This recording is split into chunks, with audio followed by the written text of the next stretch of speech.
قبل ما ابدا انا عاوز اعرفك ان انت داخل على شغل دمار، قصة اسطورية واحداثها نار، وحرفيا هتلاقي نفسك خلصتها من كتر الحماس يا صديقي.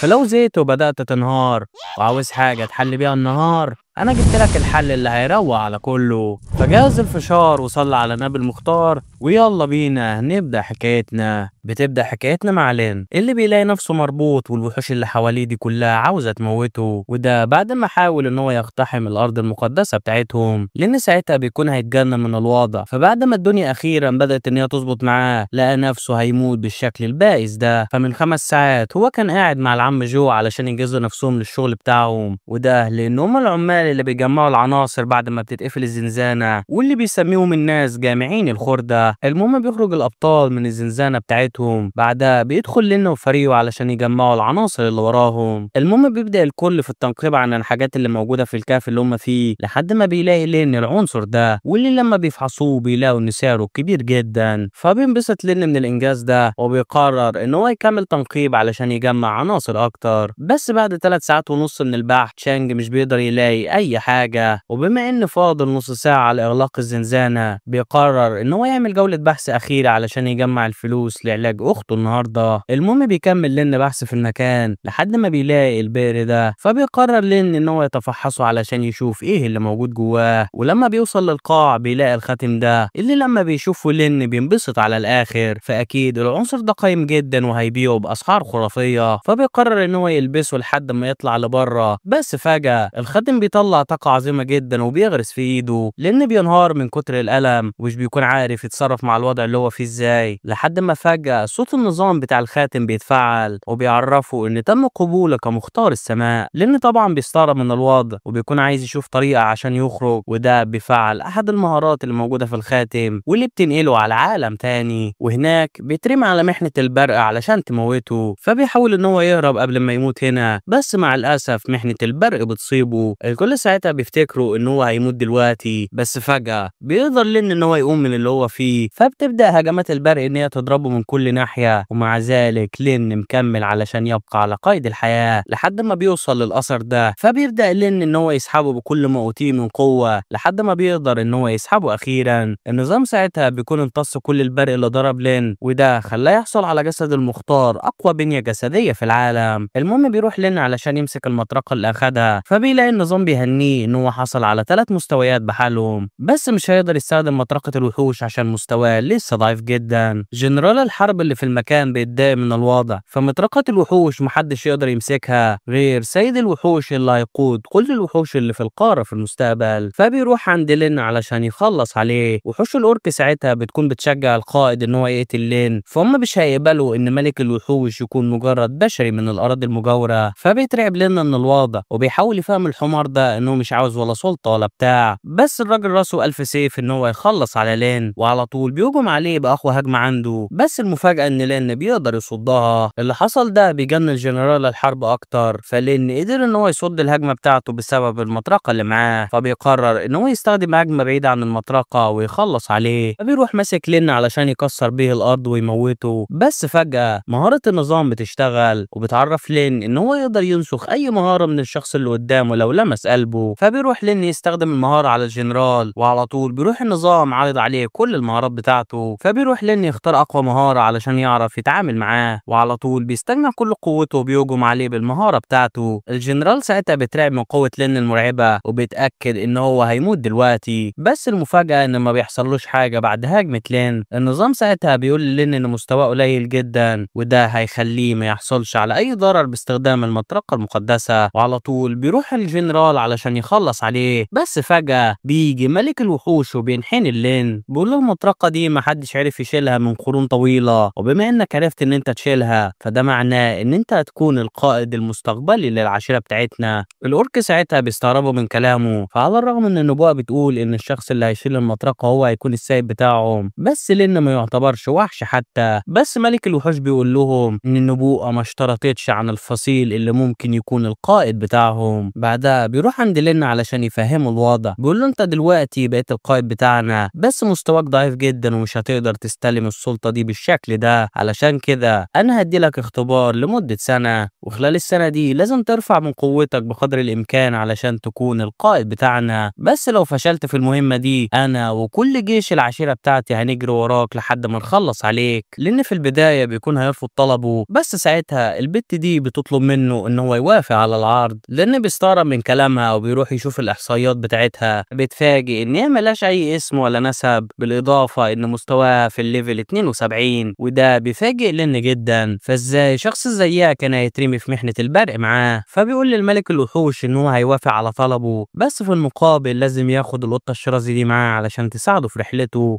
من اولها ابتدينا نجمع حريم كده دي شكلها تولع يا صاحبي. المهم بيجي الليل وبيقعد لنا علشان يفكر في الوضع، فعلى الرغم ان الخاتم اللي معاه مميز وبيديله قدرات خارقة، لكن كل ده ملوش اي لازمة لو معرفش يرجع للعالم بتاعه. بس وسط افكار الحياة والموت دي كلها بيتفاجئ بالقطة الشرازي اللي اخدها واخدة الكوسبلاي بتاعت الحاجة رافتاريا. صاحبنا الخنزير بيكون عاوز يستغل الوضع ويروح يجرب شغل الايسيكاي اللي بيتعمل اليومين دول، بس بيقرر يمسك نفسه علشان ما نروحش في داهية. ولما بتلاقي البت ان لين متنشن معاها كده بتروح مدياله واحدة سمباي بتبوظ الواد على الاخر. بعدها بتاخدوا البت وبيمشوا من المكان، وفي الطريق بيحاول لين ان هو يشوف طريقة علشان يرجع للعالم بتاعه، فبيعرفوا النظام ان بوابة اللامحدود بقت مفتوحة دلوقتي، بس لو استخدمها لازم يستنى 24 ساعة. فبيروح لين يستخدم البوابة دي وعلى طول بيرجع للعالم بتاعه. فبيروح لين يشوف الاحصائيات بتاعته وبيلاقي انه مستواه لسه ثابت ولسه معاه كل المهارات اللي اخدها. فبيروح يسأل النظام عن مكان المطرقة بتاعته، النظام بيقول له ان هي موجودة في خاتم التخزين بتاعه، وبيعرفه ان تقدمه في العالمين مرتبطين ببعض، بمعنى ان ايا كان هو زاد مستوى في اي عالم من العوالم هيتضافوا على بعض ويقدر يستخدمهم في اي حتة. فبينبسط لين من الحوار ده لان كده هيقدر يرفع من مستواه في اي حتة. المهم بيجي العم جو عند لين وبيطلب منه يطلع بسرعة قبل ما البوابات تتقفل، فبيفهم لين ان الخاتم بيوقف الزمن في العالم اللي بيسيبه، وده هيساعده جامد في الرفع من قوته. فبيطلع لين من الزنزانة واول حاجة بيفكر فيها ان هو يعيد اختبار الصيادين من تاني. بعدها بنشوف فلاش باك لحدث مهم في حياة لين. فمن 3 سنين المدينة بتاعته تعرضت للهجوم من وحش اسود عملاق، واللي مع الاسف قدر ان هو يخلص على عيلته، لان المصدوم بيكون مش عارف يعمل ايه. فغير ان هو خسر عيلته بالشكل المأساوي ده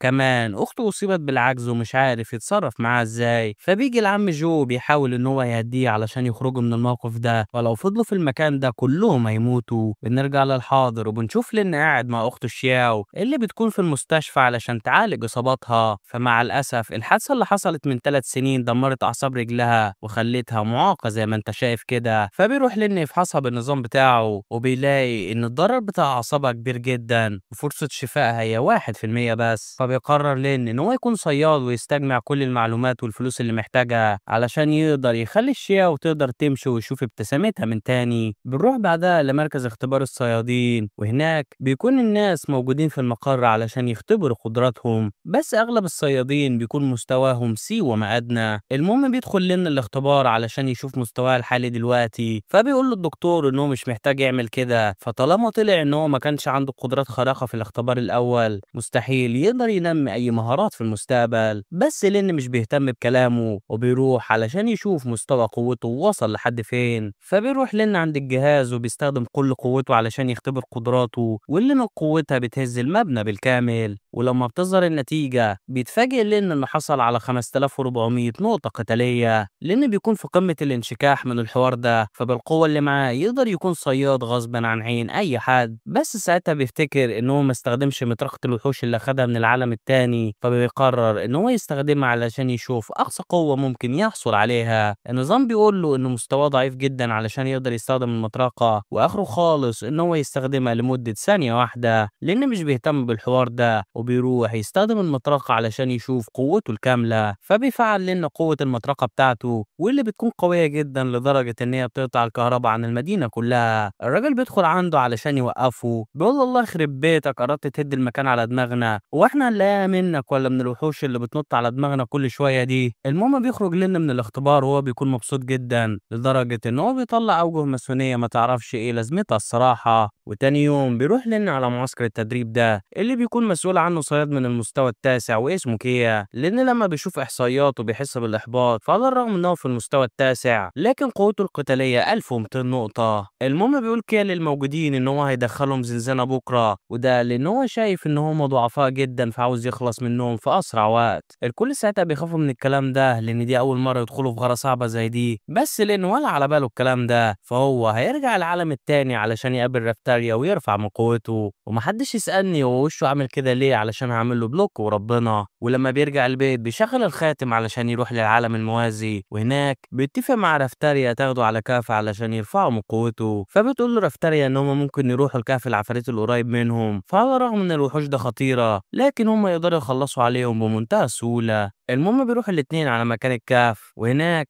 بيطلب لين من رافتاريا تخلص على الحراسة بما انها في المستوى ال 72. البت في البداية بتستغرب من الكلام ده، فهي ما قالتش ليه عن مستواها قبل كده، بس لين بيطمنها ان هو عارف بسبب المهارة بتاعته. فبتروح رافتاريا واخدة السلاح بتاعها وعاملة من العفاريت احلى سوشي. فبتظهر باقي الوحوش اللي في المكان وبتروح علشان تهجم عليهم، لان ما بيضيعش الفرصة وبيجهز السلاح بتاعه علشان يبدأ المعركة. فبيروح يهجم عليهم بالمهارة اللي اخدها من الجنرال قبل كده، وبيقدر يخلص عليهم بضربة واحدة. بعدها بياخد واحدة من أسلحة العفاريت اللي قدامه علشان يكمل الزنزانة. وفي الطريق بيبدأ لين إن هو يفكر في الوضع، فحقيبة التخزين بتاعته يقدر ينقل منها أي حاجة بين العالمين. بس المشكلة إن هو مش معاه غير خانتين بس دلوقتي. النظام بيقول له إن الخانات دي ممكن تتطور في المستقبل، فلو استمر في رفع مستواه وزيادة قوته هيلاقي إن كل المهارات اللي مع النظام بترتفع معاه بشكل متساوي. ساعتها بيجي غلان المستوى الأعلى علشان يهجموا عليهم. رافتاريا بتروح تسحب لين علشان تحميه، بس لين مش بيهمه العبط ده وبيروح يخلص على الوحوش بضربة واحدة. فبيتفاجئ لين من قوته الكبيرة وبيروح يخلص على كل الوحوش اللي في المكان عشان يرفع من مستواه لحد ما بيوصلوا لغرفة الزعيم، اللي لما بتشوفها رافتاريا بتطلب إنهم ما يمشوا دلوقتي. فغير إن ده الزعيم من المستوى السادس، كمان تم السيطرة عليه من قبل وحوش الظلام، لأن لما بيسمع الكلام ده بيغلي دمه على الآخر، لأن ده نفس الوحش اللي دمر المدينة وخلص على أبوه وأمه. وبدون تفكير بيروح لين يهجم عليه علشان يموته، بس الوحش بيقدر يرقده بضربة واحدة. وعلى الرغم إن عظم جسمه كله متدمر بسبب الهجمة الأخيرة، لكن لين مش بيتحمل إن اللي قتل أهله يفلت بالسهولة دي، وبكل موتي من قوته بيهجم عليه بالذراع بتاعته بيقدر يخلص عليه بضربة واحدة. النظام ساعتها بيعرف لين إن هو استخدم قوة جسد المختار الأقوى في العالم، واللي بتسمح ليه إنه يركز قوته على جزء معين من جسمه، بس في المقابل جسمه هيتضرر لفترة مؤقتة،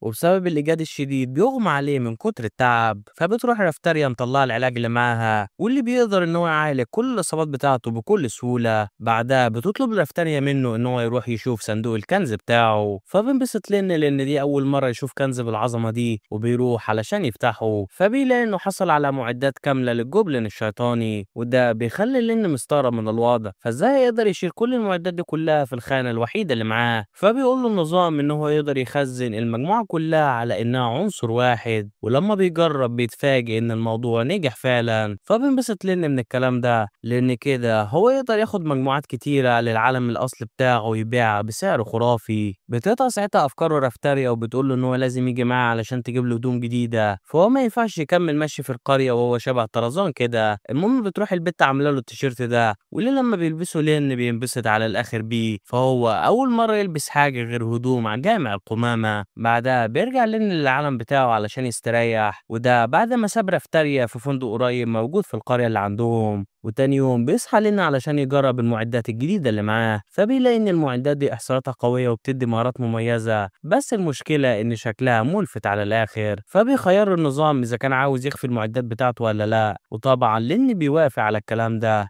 على طول بتختفي المعدات بتاعته ومحدش بيقدر يشوفها غيره هو بس. ساعتها بتيجي مكالمة من الممرضة بتاعت أخت لين اللي بتقول له إن في ناس جايين عند الشاو وعاوزين يخطفوها، لأن ساعتها بيشتعل من الغضب وبيروح يشوف مين البهايم دول اللي جالوا على نفسهم النهاردة. بنروح بعدها للشاو اللي بيكون جامعين الديون بيحاولوا إن هم يخطفوها من المستشفى، وده لأن أخوها لين ما دفعش الدين بتاعه، علشان كده هم هياخدوا الشاو علشان يعوضوا الفلوس اللي هو أخدها. بس قبل ما يقدروا يعملوا أي أي حاجة بيوصل لين عندهم علشان يكسر المستشفى على دماغهم. الراجل المتخلف بيفضل يستفز في لين علشان هو اتأخر في تسليم الفلوس بتاعته، فبيروح لين مديله على دماغه ومكسرها حرفيا. الرجالة اللي معاه بيروحوا يعملوا أي حاجة مع لين، بس لين بيقدر يجيبهم كلهم في شوال. فبيتجنن الراجل من اللي حصل وبيروح مطلع السلاح بتاعه وبيهجم على لين، بس لين بيقدر يمسك الطلقة بتاعته بكل سهولة. الكل ساعتها بيترعبوا من اللي حصل، لأن الوحيدين اللي يقدروا يعملوا كده هم الصيادين بس. وبعد العلقة المتينة بياخدوا بعضهم وبيمشوا من المكان، بس القائد بتاعهم بيكون لسه شايف من اللي حصل النهارده، فبيقرر يجيب أقوى محارب عنده علشان ينتقم من لين. لين ساعتها بيكون بيعتذر للشياو عن اللي حصل وبيوعدها إن هو هيجمع الفلوس اللي هم محتاجينها في أقرب وقت. فبعد اختبار الصيادين اللي هيعمله النهارده هيقدر إن هو ياخد رخصة الصيادين بتاعته ويبدأ إن هو يجمع الفلوس بتاعة العلاج بتاعتها. وفي الغابة بيكون كيا فتح بوابة التدريب بتاعته علشان يختبر الطلاب اللي معاه، فبيقول لهم إن هو هيكون معاهم في الغارة علشان يساعدهم، وفي المقابل كل العناصر اللي هيجمعوها النقابة بتاعته هتحصل عليها، لأن طبعا مش بيهتم بالكلام ده، فكده كده العناصر اللي جوه تعبانة ومش هتكون مفيدة ليه. لحد ما كيا بيحط قاعدة بنت كلب من عنده وبيقول للكل يدفع 1000 عملة علشان يخلصوا الاختبار، لأن بيقول له إحنا ندفع ليه يا معلم؟ هو أنت مش هتاخد المعدات اللي هنكسبها فأنت عاوز الفلوس بتاعتنا ليه؟ كيا بيقول له إن دي فلوس الحماية بتاعته، ولو رفض إن هو يدفعها هيخليه يدخل البوابة لوحده. الكل ساعتها بيترعبوا من الكلام ده، لأن مفيش أي صياد يقدر إنه يخلص البوابات بشكل فردي. كيا المفروض بيكون بيعمل كده علشان يضغط على لين، بس ده بالنسبة له عز الطلب، وعلى طول بيروح يجهز نفسه علشان يبدأ الغارة بتاعته. المراقب ساعتها بيقول لين إن هو لو دخل لوحده هيموت، بس لين مش بيهتم وبيدخل البوابة. بيوصل بعدها لين للغابة دي، واللي أول ما بيوصلها بيتعرض للهجوم، بس بيقدر إن هو يخلص على الوحش بكل سهولة. وفجأة بيظهر عدد أكبر من الوحوش علشان تموته، فبيروح لين مطلع الدرع بتاعه وبيروح يفشخ في اللي خلفوهم. وبعد ساعة بيتصل كيا بالموجودين علشان يشوف لين مات ولا لا، بس بيتفاجئ إن لين قدر يخلص الاختبار بتاعه بدون أي مشاكل. فبيروح عند لين وبيسأله إزاي قدر يخلص الاختبار لوحده، فبدون المعدات والمساعدين اللي معاه مستحيل يقدر ينجو من المعركة دي. بس لين مش بيقدر يقول له أي حاجة، فبيتعصب كيا وبيروح يهجم على لين بكل قوته، بس لين بيقدر يصد الهجوم بتاعه بكل سهولة. فبيتصدم كيا من اللي حصل وبيروح يهجم على لين بالسلاح بتاعه، بس لين بيقدر ان هو يكسره بالجسد الخارق اللي معاه، وده بيخلي كيا يتصدم على الاخر، لان السلاح بتاعه كان شديد القوة ومش من السهل ان هو يتكسر بالسهولة دي. وده بيخليه يفتكر ان لين لها عناصر مميزة في الغارة اللي كان فيها، وهي اللي رفعت من قوته بالشكل ده. ساعتها بيجي المشرف عندهم وبيهني لين على الانجاز بتاعه وبيطلب منه يجي معاه علشان ياخد رخصة الصيادين بتاعته، لان في البداية بيفتكر ان هو عارف يخرج من الموقف اللي هو فيه، بس اللي ما يعرفوش ان كيا حطه في دماغه مش هيحله النهارده. ولما بيجي الليل بيروح كيا مع المحاربين بتوعه علشان يخلصوا على لين وياخدوا المعدات بتاعته، بس قبل ما يقدروا يقتحموا عليه المكان بيروح لين ويوقفهم عند حدهم. ساعتها بيفكر لين هيعمل ايه في الوضع الصعب ده، فعلى الرغم ان هو اقوى من البهايم اللي قدامه دول، لكن فرق المستوى اللي ما بينهم هيقلل من الضرر بتاعه، علشان كده لازم يفكر في طريقة تانية علشان يتعامل مع الوضع. بس ساعتها الساحر اللي مع كيا بيتعصب جدا وبيهجم على لين بسحر النار، فبيحاول لين ان هو يهرب منهم علشان ما يموتش، بس بيتفاجئ ان في واحد تالت بيهجم عليه وبيكسر بيه المكان. ولما بيلاقي ان خلاص ما بقاش مفر من المواجهة بيقرر لين يستخدم كل قوته علشان يتعامل مع الكلاب دول، بس الساحر بيحط سحر جاذبية بيوقف كل المهارات بتاعته. التلاتة ساعتها بيستغلوا الفرصة وبيروحوا كلهم علشان يخلصوا على لين، وقبل ما يقدروا ان هم يوصلوا ليه بيتفاعل النظام وبيعرفوا انه هيقدر ينتقل للعالم الموازي دلوقتي. بدون تفكير بيروح لين على العالم الموازي، وهناك بيبدأ ان هو يفكر في طريقة علشان يخرج من الوضع الصعب اللي هو فيه، فبيقرر ان هو يرفع من قوته علشان يقدر يواجه الكلاب دول ويخلص عليهم. وتاني يوم بيروحوا الاتنين مكتبة الوحوش علشان يجمعوا مهارات تساعد لين، بس لما بيوصلوا بيلاقوا الأورك ده بيرفض إن هم يدخلوا، فلين لسه ما وصلش للمستوى السادس وممنوع عليه يدخل الأكاديمية بتاعتهم. فبيقرر لين ياخد رفتريا علشان يرفعه من مستواه ويرجعوا بعدها. وقبل ما يمشوا بيفضل الخنزير يتريق على رفتريا، وده لأن هي نص وحش ونص إنسان، وبالتالي هي ما تنتميش لأي فصيل فتعتبر كائن حقير بالنسبة لهم. بس لين مش بياكل مع العبط ده ده، وبيروح ماسك الواد علشان يكسره، بيقول له انت مين يا حيوان عشان تغلط في الرفتريا بتاعتي؟ انت لو عدت الكلام ده تاني فانا همسح بيك البلاط. فبيقول له الاورك ان هو اكتسب الاحترام بتاعه بسبب قوته، بس البت اللي معاه عمر ما حد هيحترمها بسبب نسلها المشؤوم، فحتى شيء بسيط زي الاسم البت دي ما استحقتش ان هي تاخده. فبيتفاجئ لين من الكلام ده، فهو كان فاكر ان علامات الاستفهام اللي في الملف بتاعها دي علشان هو ما يعرفهاش، طلع ان ده بسبب ان ملهاش اسم من الاساس. فبيقرر ان هو يرفع من قوته علشان يثبت للكل ان هم غلطانين في اللي بيعملوه. وفي الطريق بتشكر رفتريا ان هو ادالها الاسم بتاعها ده، وبتوعده ان هي هتخدمه مهما حصل. بعدها بيروح لين على كهف الذئاب علشان يجرب السلاح الجديد بتاعه، فبتروح الذئاب علشان تهجم عليه، بس بيتفاجئوا ان اسلحتهم بتتكسر قبل ما توصل للين حتى. وبعد ما بيخلص على اغلبهم بيكمل طريقه علشان يرفع من مستواه لحد ما بيوصل لمكان ملك ذئاب الجليد اللي بيكون من المستوى السابع، ومعاه سلاح قوي جدا،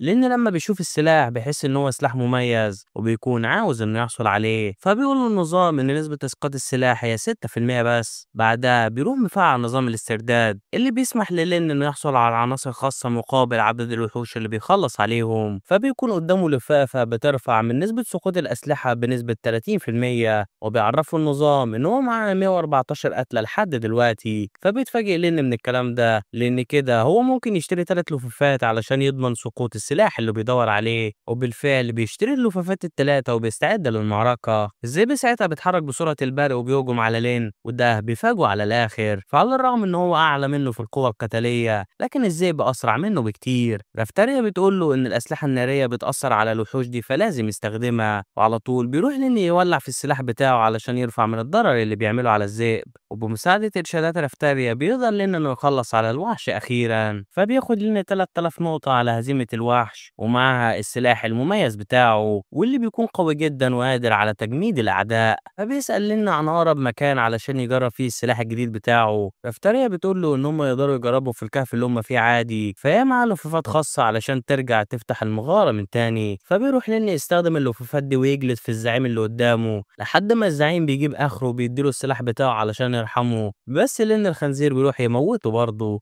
النظام ساعتها بيبارك لين على إنجازه وبيعرفه إن هو بقى في المستوى السادس. فبيقرر لين إن هو يرجع للعالم بتاعه علشان يخلص على كيا وكل الكلاب اللي معاه. في الوقت ده أورك الأكاديمية بيكونوا بيخيموا علشان يحرسوا المكان لحد ما بيجي لين عندهم وبيطلب منهم إن هو يعمل الاختبار بتاع الأكاديمية. رئيس الأكاديمية ما كانش مدي للموضوع اهتمام علشان لين بشري ضعيف وبتاع، بس لما بيعرف إن هو زاد مستويين في يوم واحد بس بيقلق من قوته، بيقرر إن هو ياخد الموضوع بشكل جدي. المهم بيروحوا على ساحة التدريب علشان يبدأوا الاختبار، واللي بيكون بسيط جدا. كل اللي على لين ان هو يضرب الحجر ده ويعمل فيه شق باي شكل. وعلى الرغم ان الموضوع كان يبان سهل بالنسبه لين، بس رئيس الاكاديميه كان مديله الاختبار ده بشكل شخصي، فالحجر ده محدش يقدر يكسره غير في المستوى 10، وبما انه في المستوى السادس فمستحيل يخلص الاختبار اللي معاه. بعدها بيروح يهجم على الحجر وبالكاد بيقدر ان هو يعمل شق فيه. فبيروح لين يستجمع كل قوته وبيهجم على الحجر، واللي بمجرد ما بيلمسه بيفتته حرفيا. رئيس الاكاديميه ساعتها بيتشل من اللي حصل، فهو ما كانش متخيل ان مجرد بشري هيكون بالقوه دي. فبيروح يدي لين اختبارات اصعب علشان يعجزه، بس لين بيقدر ان هو يخلصها بكل سهوله. وبسبب قوه لين المرعبه بيضطر ان هو يوافق يدخله الاكاديميه، وزي ما اتفقوا بيروحوا الكل يعتذروا لرافتاريا علشان اهانوها كل الفتره دي. بيروحوا بعدها كلهم على مكتبه الاكاديميه، وهناك بيبدا رئيس الاكاديميه يشرح له القوانين بتاعتهم. فكل المهارات اللي موجوده في المكتبه معمول لها حجم، وعلشان يقدر يختار واحده منها لازم يفحص كل مهاره على حده لحد ما يختار المهارة اللي بتعجبه، وقدامه 3 دقايق بس علشان يقدر يلاقي المهارة اللي محتاجها. فبيروح لين المكتبة علشان يفحص كل المهارات اللي قدامه، بس بيلاقي ان في عدد كبير منهم والوقت مش مساعده علشان يقدر يفحصهم كلهم. فبيديله فكرة علشان يقدر يشوف كل المهارات دفعة واحدة، وعلى طول بيروح يستخدم مطرقة الوحوش اللي معاه وبكل قوته بيضرب الأرض علشان يفتح كل المهارات اللي موجودة في المكتبة. وده بيدخل كمية معلومات كبيرة جدا عن المهارات اللي موجودة جوه لحد ما بيقدر لين يلاقي المهارة اللي هو محتاجها. بعدها بيطلب من رفتاريا تجيب المهارة دي علشان يعرفوا يخرجوا. بعدها بياخد رفتاريا وبيطلعوا من هناك،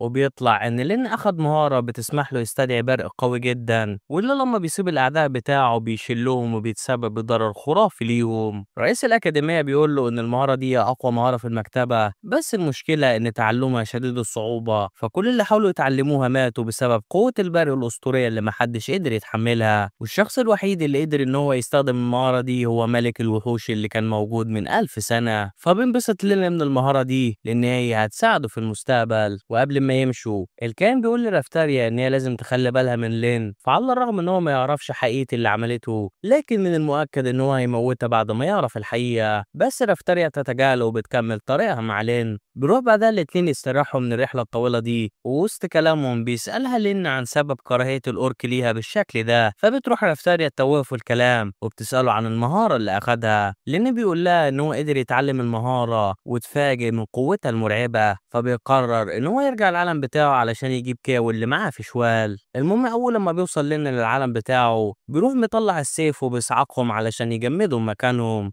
التلاتة بيترعبوا من اللي حصل وبيستسلموا عشان لين ما يموتهمش، بس لين بيروح يخلص عليهم بدم بارد. فبيترعب الساحر من اللي حصل وبيروح يرمي على لين القنابل بتاعته علشان يموته. الحارس في البداية بيفتكر إن هو خلاص خلص عليه، بس المفاجأة إن لين بيطلع من تحت النيران بدون خدش واحد حتى، وبسرعة البرق بيروح يقطع رقبة الحيوان ده وبيخلص عليه. بعدها بيروح لين يشوف العناصر اللي معاهم لحد ما بيلاقي خاتم الفضاء ده اللي بيقول له النظام إن هو بيمتلك مهارات قوية بس هتظهر في المستقبل. فبينبسط لين إنه حصل على حاجة بالقيمة دي، لأن كده هو مش هيقلق من ناحية تخزين الحاجة بما إن معاه الخاتم ده. بعدها بيروح يقلب الباقية في العناصر بتاعتهم. بعدها بتيجي الشرطة علشان تحقق في اللي حصل، وده بعد ما لين قدر إن هو يخفي كل الحاجات اللي بتدل عليه علشان يخلص من المشاكل بشكل مؤقت. بعدها بتجيله مكالمة من لولو المدرسة بتاعته في المدرسة اللي بتطلب منه يجي المدرسة علشان ما يطردش هو وأخته من هناك، وبتوعده إن هي هتتصرف مع المشاكل اللي كان بيعاني منها في المدرسة، لأن في البداية كان هيرفض طلبها، بس علشان ما يضيعش المجهود اللي عملته المدرسة علشان ترجعه بيوافق إن هو يرجع المدرسة علشان ينتقم من كل اللي أهانوه. بس اللي ما يعرفوش لين إن صاحب الخاتم اللي أخده حاطط جهاز تتبع عليه، وقريب هيجيب الرجالة علشان ياخد الخاتم وينتقم منه. وتاني يوم بيروح لين وشياو علشان يبدأوا اليوم الدراسي بتاعهم، فبينبسط لين إنه قدر يجيب شياو معاه، وده بعد ما اشترى ليها جهاز الحركة الخاص عشان تعرف تخرج من المستشفى أخيرا. ساعتها البنتين دول بيوصل لهم خبر إن شياو رجعت للمدرسة، وده بيخلي البت ليه تنبسط جدا لأن كده هتقدر ترجع تتنمر عليها زي ما كانت بتعمل قبل كده. بس صاحبتها بتقول لها إن هم ما يقدروش يتنمروا عليها بسبب إعاقتها، فلو عرف حد من المدرسين باللي بيعملوه هيطردوا من المدرسة. إن بتقول لها إن ده مش هيحصل، فشياو عمرها ما بلغت حد باللي هم بيعملوه فيها، فهيقدروا يكملوا تنمر عليها من غير ما يحصل لهم مشاكل. نرجع للين اللي بتكون المدرسة لولو بتنقله علشان يرجع الفصل بتاعه. لما بيوصل بيروح رايلي وشلة المتنمرين اللي معاه علشان يرموا الورقة دي على لين، بس لين بيروح يمسكها وبيقول لهم إنه عاوز يقابلهم بعد الحصة. وبينبسط رايلي من الكلام ده لأن كده هو يعرف يضرب لين ويفشغله فيه. وبالفعل بيروح لين يقابل الكلاب دي بعد الحصة، فبيطلبوا منه يجيب كل الفلوس اللي معاه علشان ما يضربوش النهارده. بس لين يا صاحبي مش جاي عشان يديهم فلوس، وإنما علشان يخلص معاهم القديم والجديد. وعلى طول بيروح مدي الاتنين دول بالرجل ملزقهم في الحيطة. رايلي لما بيشوف الكلام ده بيتصدم على الآخر، فلين كان شاب ضعيف وقادرين يضربوه في أي وقت هم عاوزينه. وقبل ما لين يروح علشان يطبق اللي خلفه أمه بيجي واحد من رجالة رايلي وبيقول له يهربوا قبل ما المدرسة توصل،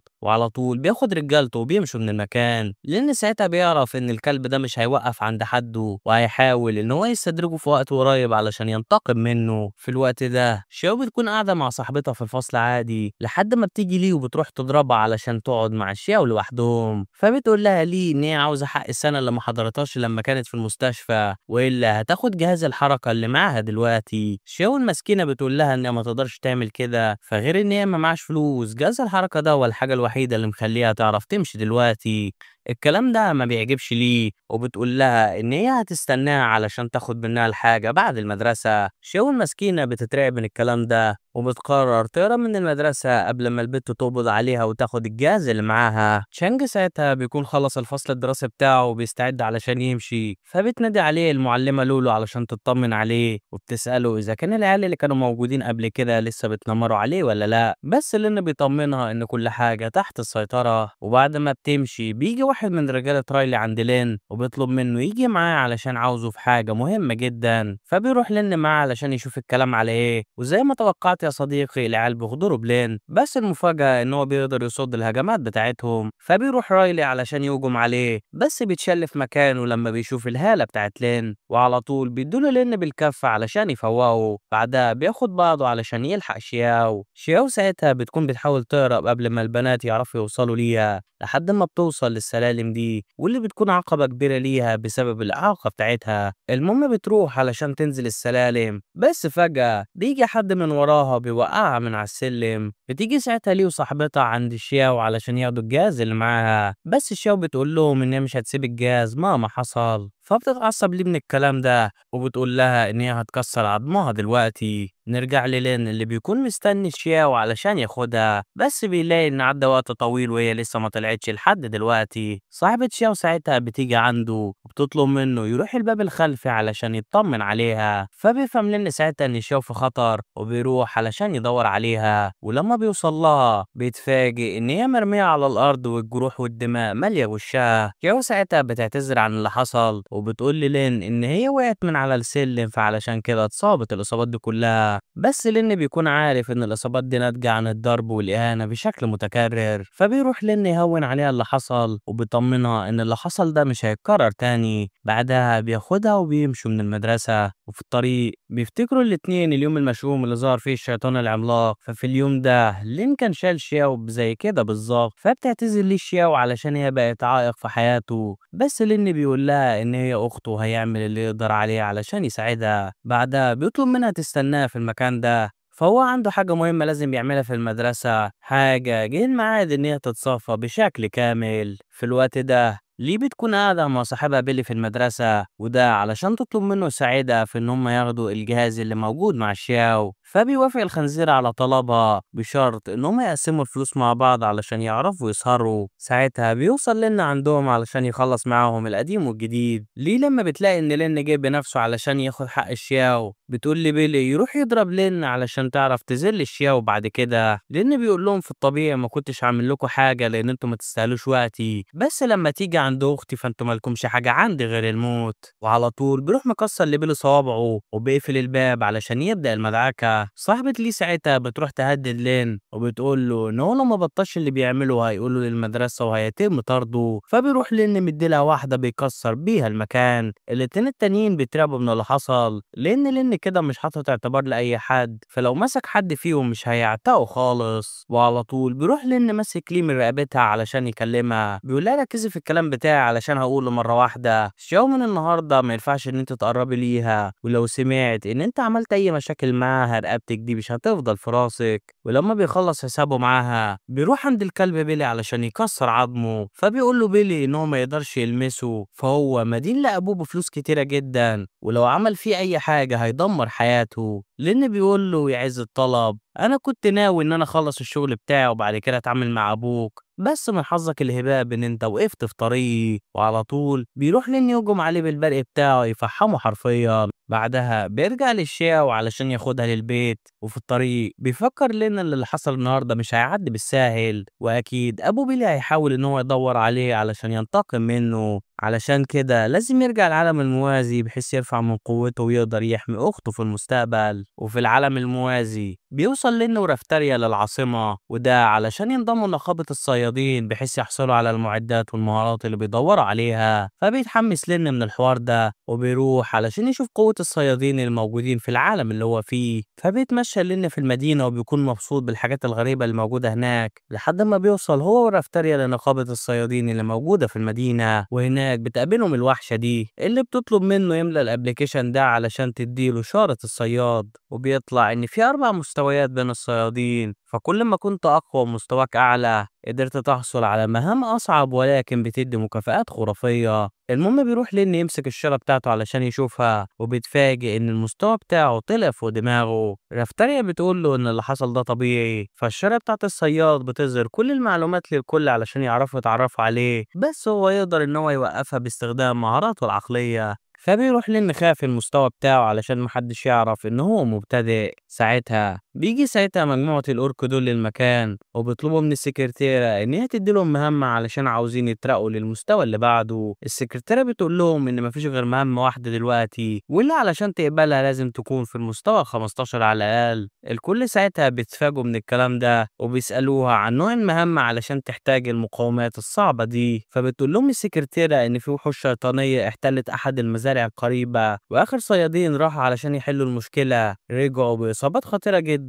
علشان كده هم رفعوا من المتطلبات علشان يضمنوا إن المهمة تخلص بأقل الخسائر. فبيقولوا ليها الأورك إن المهمة دي محدش هيرضى ياخدها، فمحاربين المستوى ال15 مش بيجوا هنا خالص، ومحدش في المدينة هيرضى يضحي بحياته علشان مهمة تعبانة زي دي. فبيروح لين واخد المهمة علشان يعملها. الأورك ساعتها بيفضلوا يتريقوا عليه، فهو لسه واخد الشارة بتاعته النهاردة بس راح علشان ياخد أصعب مهمة في السوق من غير ما يكون عنده أي خبرة. السكرتيرة ساعتها بتقول له إن هي مقدرة شجاعته، بس مع الأسف كلامهم صحيح، فبسبب مستواه الضعيف محدش هيرضى إن هو يدخله في المهمة الصعبة دي. فبتقول لها رافتاريا إن مفيش مشاكل لأن هي اللي هتاخد المهمة. الأورك ساعتها بيفضلوا يتريقوا عليها وبيسألوها عن المستوى بتاعها، فبتروح رافتاريا بتطلع الشارة بتاعتها واللي بتكون في أعلى تصنيف موجود في النقابة كلها، وده بيخلي لين يتفاجئ على الآخر، فهو ما كانش متخيل إن رافتاريا هتكون محاربة بالقوة دي. المهم بيطلعوا الاتنين على الغابة علشان يروحوا على مكان المهمة، وفي الطريق بيسألها نين ازاي قدرت تحصل على الشارة القوية دي. رافتاريا بتقول له إن هي دخلت نقابة المغامرين من سن صغيرة وفضلت تقبل مهمات لحد ما وصلت للمستوى بتاعها. الكلام ده بيأثر في لين